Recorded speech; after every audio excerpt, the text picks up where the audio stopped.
Much has occurred during the short history of Canada, with the Red River Rebellion being one of the most influential. The image was portrayed as the Métis waging war against the Orange Order, fighting and defending for their lives and freedoms. But what was the cause of this, and how exactly did it unfold?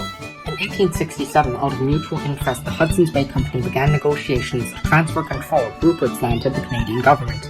Even before the negotiations concluded in November 1869, the Métis were apprehensive. They had no say in the sale of their land, and their culture and land were at stake as land speculators and surveyors came and went, disregarding the fact that the land was already occupied. Enter Louis Riel, new leader of the Métis. Determined to protect the rights of his people, he set the provisional government to maintain order and negotiate with the Canadian government.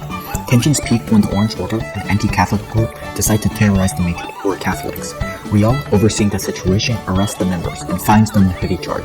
One such member, Thomas Scott, refusing to pay, confronts Riel in a one-on-one interview. He voices his personal thoughts and opinions belligerently and continues his violence, landing him in line for execution. However, this would turn out to be a terrible strategic move. Upon hearing that a colonist had been shot and murdered to death by the Mongols, John A. Macdonald became infuriated and vexed by the situation. Public support for the Métis dwindled, and a force of 1,200 troops were dispatched to restore order, despite the negotiations made before.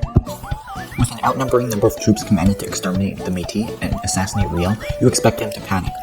But wrong. Riel was sitting peacefully in his village, talking to God with his head above the clouds, disregarding the entire situation and danger. It was not until the last minute, when the troops and Métis made contact, that Riel commanded his people to abort and evacuate, the Métis nearly fleeing via canoe into the United States.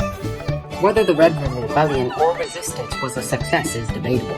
It did achieve its goals of setting up a provisional government, negotiating terms with the Canadian government, continuing their ways of life, and most importantly, changing the course of Canadian history, but at what cost?